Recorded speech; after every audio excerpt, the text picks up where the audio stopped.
No dia 31 de dezembro de 2000, o Japão acordou em choque com um massacre que aconteceu dentro da casa de uma família. O ataque tinha sido tão brutal que não era possível que alguém conseguiu fazer aquilo sem chamar atenção e durante uma noite. O que aconteceu, infelizmente, até hoje é um mistério sem solução. Bem-vindos a mais um vídeo do canal. Se você gosta de conteúdo assustador, bizarro e misterioso, você tá no lugar certo. Toda semana tem pelo menos 3 vídeos longos, todo dia tem vídeo curto, então tem muito conteúdo pra vocês. Se você gosta desse tipo de conteúdo, não esquece de deixar seu like, se inscrever no canal, comentar outros temas que vocês querem ver aqui. As fontes e os créditos estão sempre na descrição do vídeo. E essa semana tive reclamações de que os vídeos estão muito curtos. Sério, assim, antes é que vocês pegaram um canal numa época que tem vários vídeos longos. Mas antes meus vídeos eram de tipo 15, 20 minutos e agora vocês querem que eu faça sempre vídeos de 30, 40. E eu tô tipo, meu Deus, o que eu farei da minha vida? Porém, no roteiro que eu tenho aqui hoje, tem 11 páginas, tá? Então eu acredito que esse vídeo vai ficar longo. E se não ficar,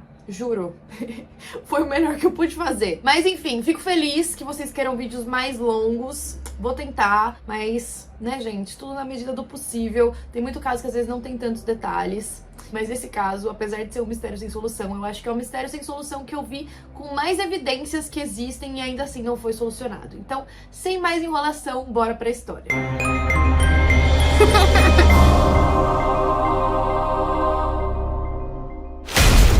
A família Miyazaki se mudou para a rua Kamisoshigaya em 1991, em Tóquio. Quando eles se mudaram, o bairro era cheio de casas e prédios residenciais. E a família era constituída pelo pai, chamado Mikio, de 44 anos, a esposa Yazuko, de 41, os dois filhos, a Nina, de 8 anos, e o Rei, de 6. A casa ficava muito próxima de um parque onde as crianças brincavam. Só que logo eles foram perdendo cada vez mais vizinhos que estavam vendendo as terras para o governo. O governo tinha como objetivo usar aquela parte da cidade para expandir o parque. Então logo não iam ter mais nenhuma casa ali. E aí quando os anos 2000 chegaram, só tinha 4 casas no local. Era praticamente um bairro abandonado e até silencioso, mas a casa da família ficava só a uma cerca de distância do local onde tinha skatistas no parque. Era uma pista de skate. Então, apesar de ser um bairro tranquilo, silencioso, tinham os skatistas que eram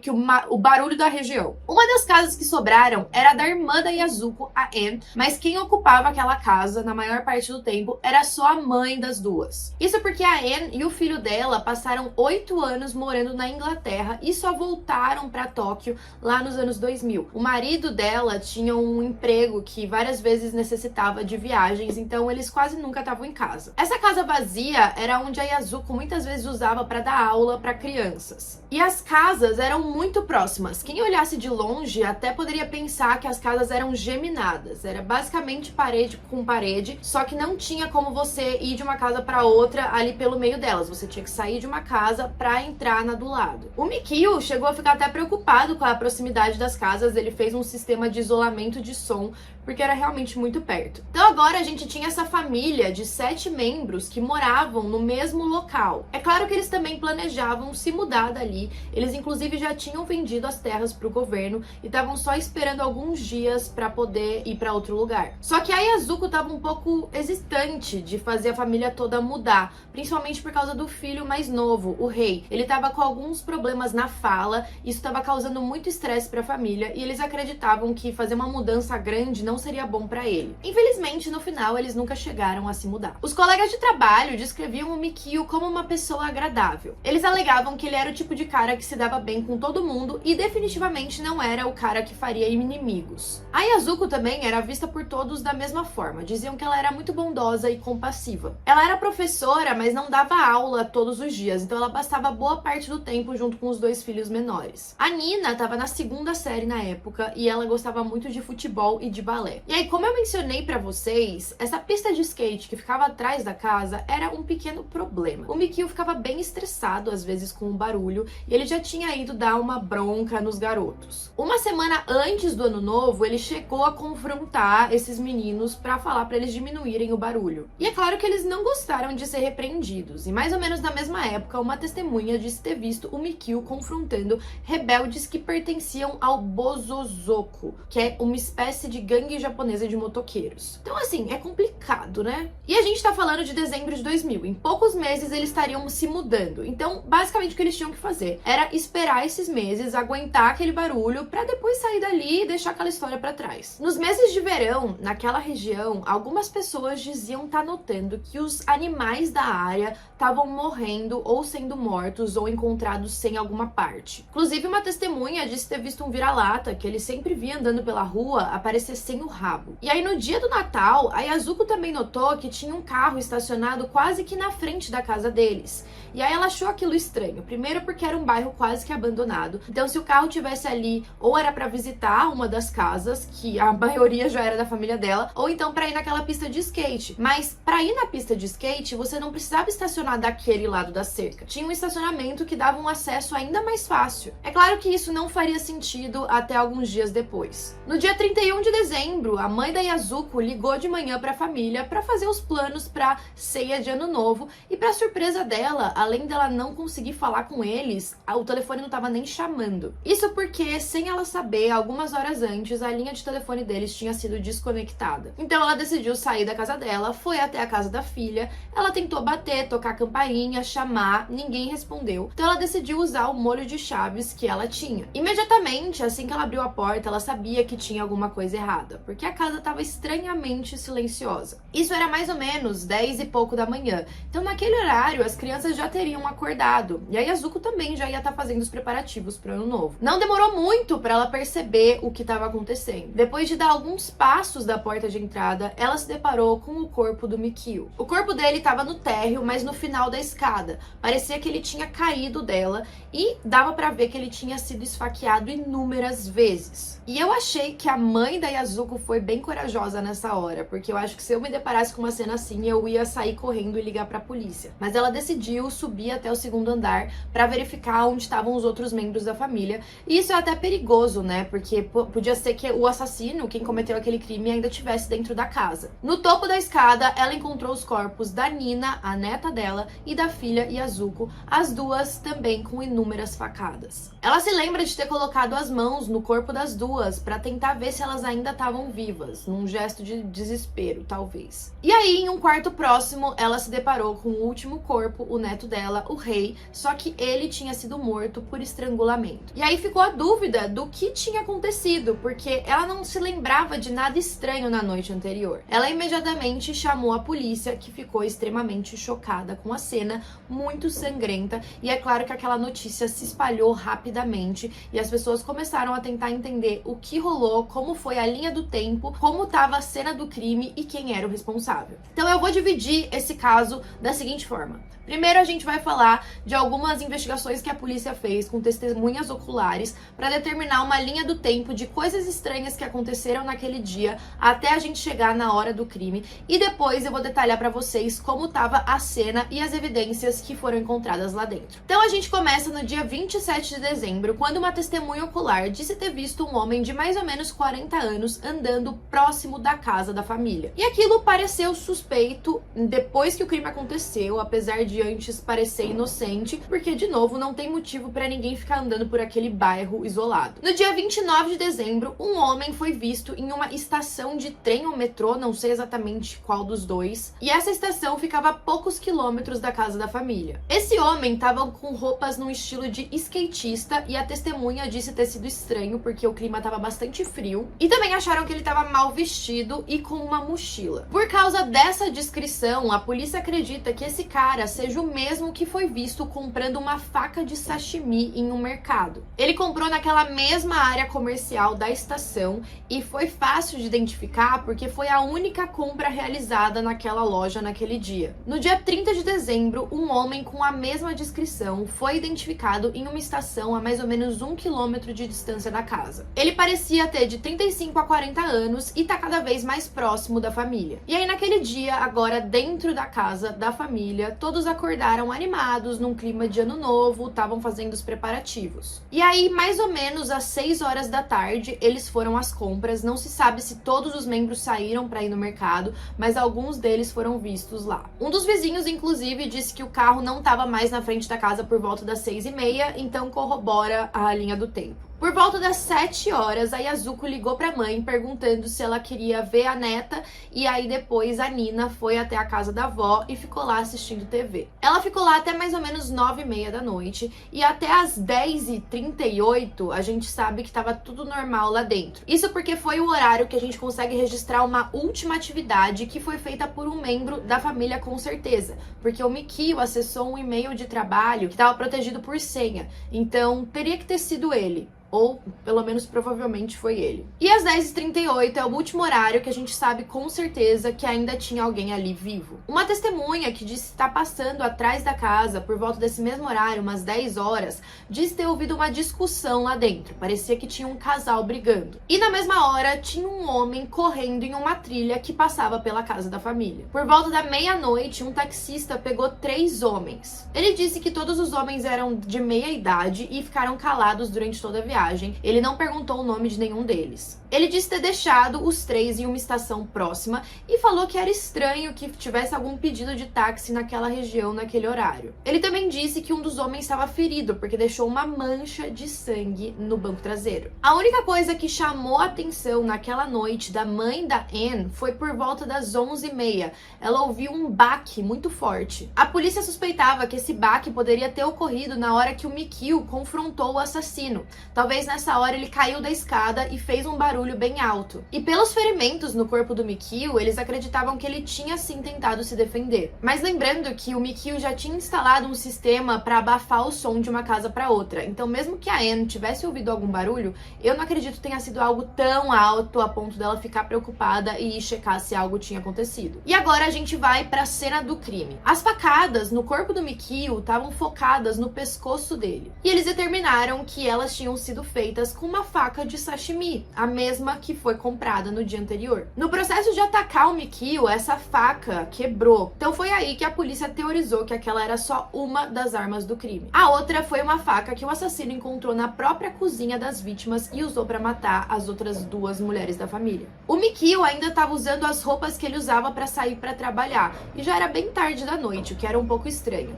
E um artigo específico diz que ele estava só com um dos sapatos, mas eu não consigo confirmar se isso é verdade ou não. E aí a casa deles tinha 3 andares, então o Mikio foi encontrado ali no primeiro, aí você subia pro segundo andar, e logo que você chegava na escada do segundo andar, tinha tipo uma porta pro sótão, que você abaixa e sai uma escada. No sótão, que seria como se fosse um loft, tinha uma cama e uma televisão. Os policiais acreditam que a Nina e a Yasuko estavam deitadas nessa cama no sótão quando o assassino entrou e começou a atacar. Só que os corpos das 2 foram encontradas no segundo andar. Então elas estavam no topo das escadas do segundo andar, como se elas tivessem conseguido descer. Eu sei que é confuso, mas eu vou deixar um diagrama de como é a casa para ver se vocês entendem melhor. Para as 2 mulheres, os policiais notaram que elas tinham sido esfaqueadas além de quando elas tinham morrido. Então ele teve o trabalho de matar as 2 e mesmo depois que elas já estavam mortas, ele continuou esfaqueando elas. E isso levantou muitas teorias, porque parecia um assassinato passional, uma pessoa que realmente estava com raiva. Talvez fosse alguém que odiasse mulheres. Já o filho, o rei, foi encontrado ainda na cama, ele provavelmente estava dormindo e ele foi estrangulado. Então foi a única morte mais diferente. Isso levou a polícia a teorizar que ele tinha sido a primeira vítima. Eles acreditam que o assassino entrou pelo banheiro do segundo andar. E aí ele conseguiu escalar para essa entrada e o primeiro quarto que ele chegou foi o que o rei estava dormindo. Então talvez ele entrou rapidamente no quarto, quis manter ele em silêncio, não sabemos. E aí, depois dessa análise preliminar nos corpos, a polícia ficou bem surpresa ao ver que a casa estava cheia de evidências. As 2 facas usadas para cometer o crime estavam na cozinha e as 2 com sangue. O kit de primeiros socorros da família também tinha sido aberto e tinha sangue da Nina. Essa informação vai ser importante mais pra frente pra gente tentar reconstruir o que aconteceu no dia. E aí, no banheiro do andar de cima, isso é muito nojento. Os policiais encontraram fezes na privada sem ter dado descarga carga. E isso mostra que o assassino ou foi muito descuidado ou ele não se importava em deixar DNA. E o mais nojento ainda é que pelo estado que elas estavam, eles conseguiram determinar o que ele tinha comido na noite anterior. E aí, pela comida que eles viram ali, eles imaginaram que o assassino era uma pessoa que ainda morava com a mãe. Sério, muito bizarro. E aí, por toda a cena, que tava cheio de terra e sangue, tinham várias pegadas do assassino. Essas pegadas foram determinadas como um tênis específico. Esse tênis era amplamente vendido no Japão, mas não daquele tamanho. Aquele tamanho não era encontrado em nenhum lugar do Japão. Era o tamanho de um sapato encontrado na Coreia do Sul, então aí começou a dúvida da etnia dessa pessoa. Além do kit de primeiros socorros que tinha sido aberto, a polícia também encontrou algumas toalhas ensanguentadas e algodão. Isso mostrava que realmente o Mikio tinha conseguido brigar com aquele assassino e provavelmente ferido ele em algum lugar, porque o sangue que estava nessas toalhas era desconhecido, não era de nenhum membro da família. E aí a evidência mais surpreendente foi a quantidade de roupas que o cara levou para casa. Parecia que ele simplesmente tinha abandonado as roupas dele ali. Ele usou uma roupa na cena do crime que foi detalhada como uma roupa que um skatista usaria. E aí na cena tinha um chapéu cinza, uma jaqueta preta, uma camisa de manga comprida branca e roxa, luvas pretas, um lenço multicolorido sem etiquetas e um lenço preto. A camisa de manga comprida foi o que chamou mais atenção, porque estava manchada de sangue. Não era nem do estilo que alguém da família usaria e nem do tamanho certo. O lenço também chamou atenção, porque a polícia percebeu que ele tinha sido passado com ferro e a maioria das pessoas não passa o lenço, e isso corroborava ainda mais com a ideia de que essa pessoa ainda morasse com a família. E além disso, eles conseguiram determinar até o tipo de água que a roupa dele foi lavada, e aquele tipo de água não é usada no Japão para lavar roupas, mas sim na Coreia. E aí, além de todas essas roupas, também tinha uma mochila que era considerada como moderna. Dentro dessa mochila tinha fita adesiva usada na superfície de skates, e também tinha areia. A areia apontava para a areia encontrada no sudoeste dos Estados Unidos. Juro que eu tava querendo fazer um caso de outro país, mas os Estados Unidos perseguem, não tem como. Essa areia em específica é encontrada em uma instalação militar a cerca de 160 quilômetros ao norte de Los Angeles. Só que essa areia foi talvez o maior obstáculo em toda a investigação. Algumas pessoas viam essa evidência como se ele fosse alguém da Força Aérea que estava instalado em Tóquio, ou talvez algum tipo de empreiteiro que fazia negócios em vários países. Apesar de todas essas evidências, a polícia não estava nem perto de chegar no culpado. E a gente não tinha um sinal de um suspeito sólido no horizonte. Mas não sei vocês, olhando para esse caso, provavelmente foi alguém que o Mikio teve uma treta ali na pista de skate. Naquela tarde, no mesmo dia, cerca de 6 horas depois da descoberta dos corpos, um jovem foi para um hospital. Esse hospital ficava a algumas horas de distância da casa da família e tinham vários trens que levavam de um lugar para o outro. Ele foi internado sem revelar o nome nem o motivo da lesão. Ele estava com um ferimento na mão grave o suficiente para expor o osso. E os funcionários do local acharam suspeito como aquele homem estava tratando o ferimento com indiferença. E por isso que aquilo chamou a atenção e eles lembraram bastante dos detalhes. O homem foi atendido e liberado pela equipe médica sem levantar nenhuma suspeita, porque até então o caso não tinha saído na mídia, eles não estavam nem sabendo que aquilo tinha rolado. E aí esse caso foi passando, dias viraram semanas, que viraram meses. A polícia levou as evidências que eles tinham a público, apelando que alguém tivesse alguma informação. Cerca de 100 dias depois dos assassinatos, a polícia descobriu uma nova evidência. Eles descobriram uma pequena estátua budista a menos de 1 quilômetro da casa da família. Essa estátua era a imagem de Jizo, uma divindade budista que protege as crianças na vida após a morte. A polícia inicialmente trouxe como prova, achando que poderia ser um sinal que o assassino demonstrava remorso. Mas é claro que isso não provava nada. Foi aí que eles descobriram que a janela do banheiro do segundo andar provavelmente foi o local de acesso do assassino. Isso mostrava que o assassino tinha força, porque para conseguir subir naquela janela daquela forma, a pessoa precisaria de um certo esforço físico. E agora a gente vai reconstruir os fatos. Provavelmente o assassino entrou pela janela do segundo andar. Ele se deparou com o rei dormindo no quarto e estrangulou ele enquanto ele dormia.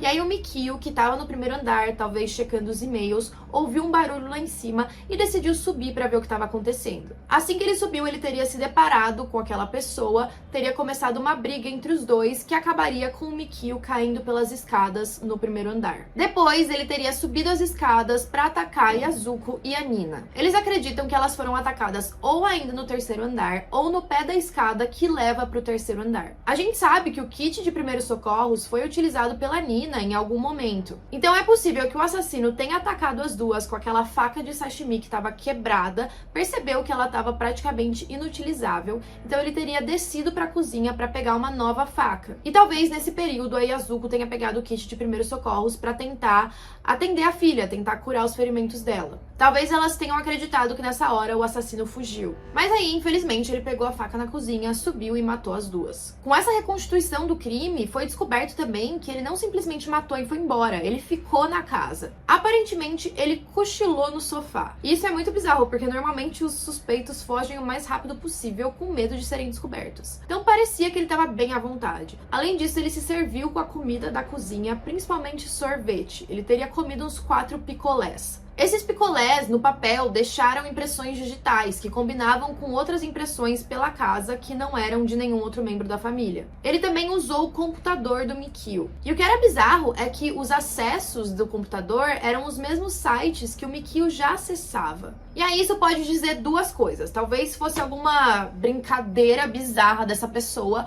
ou pode ser que a família foi assassinada muitas horas depois do que acreditam que ela realmente foi. Ele teria usado o computador por cerca de 10 minutos antes de desconectar ele. Ao longo da noite, ele reuniu vários documentos da família, cartões de crédito, lixo, e ele colocou tudo aquilo dentro da banheira. Tinha cartão de crédito, tinha folhetos publicitários cortados, as embalagens do sorvete, recibos do trabalho do Mikio, documentos escolares da Yasuko, itens sanitários femininos com sangue do assassino. E aí todo mundo se questionou por que ele agrupou todos esses itens dentro da banheira. Algumas pessoas imaginam que ele queria se livrar de tudo aquilo ao mesmo tempo e acabou esquecendo. Ele também roubou uma quantidade de dinheiro da família, cerca de 150 mil ienes. Só que foi encontrado dinheiro facilmente por toda a casa que não tinha sido levado. Então, a causa do crime não foi um roubo. Além disso, nenhum objeto de valor também tinha sido levado. Quando a mãe da Yasuko entrou na casa, ela se lembra da casa estar trancada. Isso fez com que a polícia pensasse que ele teria saído por um outro caminho quando ele foi embora. Mas ao longo dos anos, ela não se lembra mais se estava trancada mesmo ou não, aquela informação se tornou incerta. E aí, ao longo dos anos, nenhuma outra pista veio à tona. E aí vocês devem estar se perguntando, tá, a gente tinha DNA do cara, tinha sangue, tinha impressão digital, tinha todo tipo de coisa, como que ninguém nunca descobriu quem era esse assassino? Em 2006, quando melhoraram os testes de genoma, eles fizeram algumas análises e descobriram informações extras. Ele provavelmente não era um cidadão japonês, mas até aí a gente já sabia. Os pais dele provavelmente também eram de diferentes etnias. Eles acreditam que um deles era do leste asiático e o outro descendente do sul da Europa. A gente também sabe que ele tem 1,75 de altura, o número do sapato que ele usava e o tipo sanguíneo, que é o tipo A. Independente de todas essas informações, ele conseguiu se safar. A gente não tem um responsável por esse crime,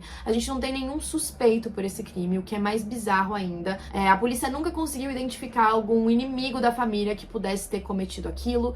Na minha cabeça não faz sentido que eles não descobriram. Eu não sei se o caso vai ser reaberto e talvez eles consigam fazer novas análises de DNA, porque eles têm muito material, então eu não sei o que tá faltando para que isso aconteça. Eu acredito que provavelmente foi alguém que o Mikio acabou brigando da pista de skate e aí quis se vingar, mas ao mesmo tempo não parece ser um motivo plausível para a pessoa descontar tanta raiva nesses assassinatos. Talvez fossem broncas constantes que a pessoa estava recebendo e aí ela foi guardando e explodiu e decidiu matar todo mundo de forma muito brutal. Ainda assim, não faz sentido.